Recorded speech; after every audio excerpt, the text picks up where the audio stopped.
ఆంధ్రప్రదేశ్ రాష్ట్ర సృజనాత్మకత సాంస్కృతికత సమితి సౌజన్యంతో కళాప్రియ నల్లమిల్లి సత్యనారాయణ రెడ్డి కళా వేదికపై అల్లూరి సీతారామరాజు నాటక కళా పరిషత్ ఆధ్వర్యంలో 26వ ఉభయ తెలుగు రాష్ట్రాల సాంఘిక నాటికల వేడుకలు 3వ రోజు కార్యక్రమంలో భాగంగా పలు కార్యక్రమాలు నిర్వహించారు. కాకినాడ సూర్యకళ మందిరంలో జరుగుతున్న ఉభయ తెలుగు రాష్ట్రాల సాంఘిక నాటికల వేడుకలకు సంస్థ కార్యదర్శి పంపన దయానందబాబు స్వాగతం పలికారు. కార్యక్రమానికి సంస్థ అధ్యక్షులు కర్రి అచ్యుతరామారెడ్డి అధ్యక్షత వహించగా మాజీ మంత్రి మాజీ ఎమ్మెల్సీ చిక్కాల రామచంద్రరావు ముఖ్య అతిథిగాను రాష్ట్ర civil supplies corporation director Enimireddy Malakondaiah, విశిష్ట అతిథిగాను ఆంధ్రప్రదేశ్ రాష్ట్ర నాటక పరిషత్ సమాఖ్య అధ్యక్షులు బుద్దాల వెంకటరామారావు గౌరవ అతిథిగా పాల్గొన్నారు.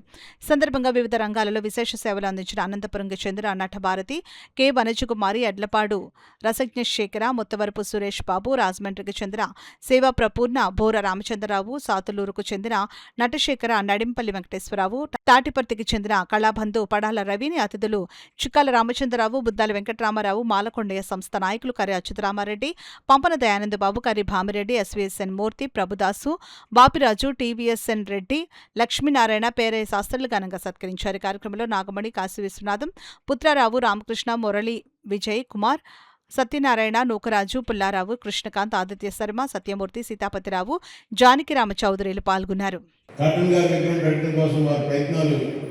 2 సంవత్సరాల క్రితం ప్రారంభించిన విషయం నాకు తెలుసు. కానీ జాప్యం అనేటటువంటిది కొన్ని సందర్భాలుగా జరుగుతుంది. ఇప్పుడు పెద్దలు సిక్కల రామచంద్రరావు గారి చేతుల మీదుగా మనందరం కూడా కలిసి రాజకీయాలకు అతీతంగా వారి యొక్క విగ్రహం ఎంత త్వరగా పెట్టుకుంటే అంత దయానంద బాబు గారి యొక్క ఆలోచనని మనం ముందుకు తీసుకెళ్తూ వారి యొక్క అంటే ఇందాకే చెప్పారు పెద్దలు, మన 2 ఉభయ గోదావరి జిల్లాలకి గోదావరి నీటి మీద ఆనకట్ట కట్టి పంటలు పండించుకునే అవకాశం కల్పించిన మహానుభావుడు. వారిని తప్పనిసరిగా మనం గుర్తుపెట్టుకోవాలి. ఆ యొక్క విషయంలో నాతో పాటు మా పార్టీ నుంచి కూడా పూర్తిగా సహకారం అందిస్తామనే విషయం చాలా స్పష్టంగా వారికి ఈ సందర్భంగా తెలియజేస్తున్నాం.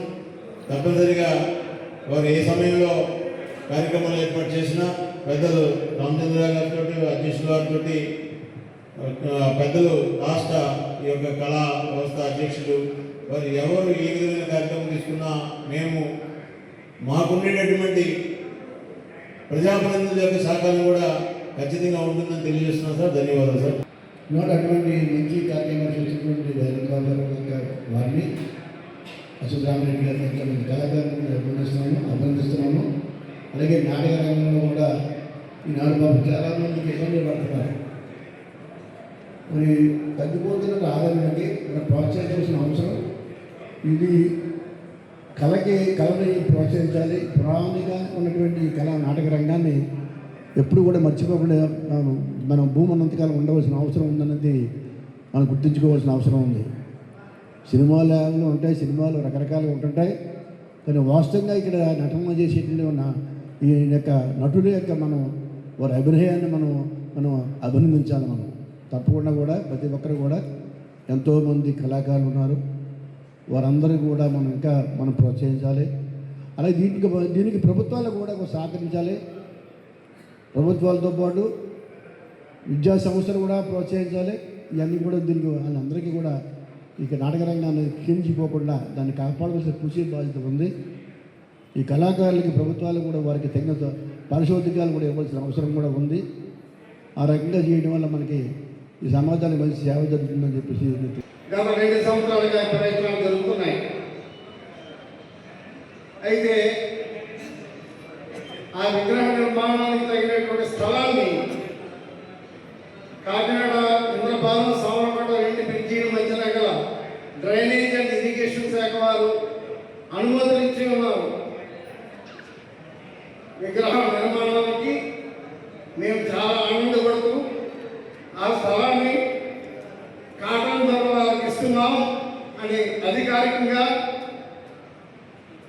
నీటి పారుదల శాఖ వారు మాకు అందజేశారు. ఇప్పుడున్నటువంటి ప్రస్తుత పరిస్థితుల్లో జిల్లా కలెక్టర్ గారు కావచ్చు, ఇతర పెద్దలు కావచ్చు,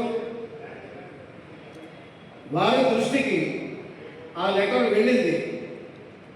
ప్రస్తుతానికి 2 సంవత్సరాల నుంచి కాలయాపన జరుగుతుంది.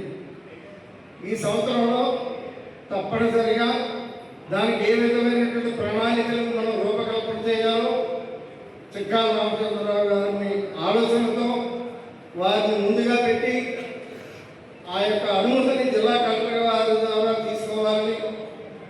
ఎందుకంటే మనకి కాకినాడ నగరానికి మున్సిపల్ కార్పొరేషన్ కౌన్సిల్ లేదు. కౌన్సిల్ ఉంటే ఒక ఇబ్బంది, కౌన్సిల్ లేకపోతే ఒక ఇబ్బంది. అందుచేత కలెక్టర్ గారు దానికి ఇచ్చేటట్టు పూర్తి అధికారాలు కలెక్టర్ గారికి ఉన్నాయి.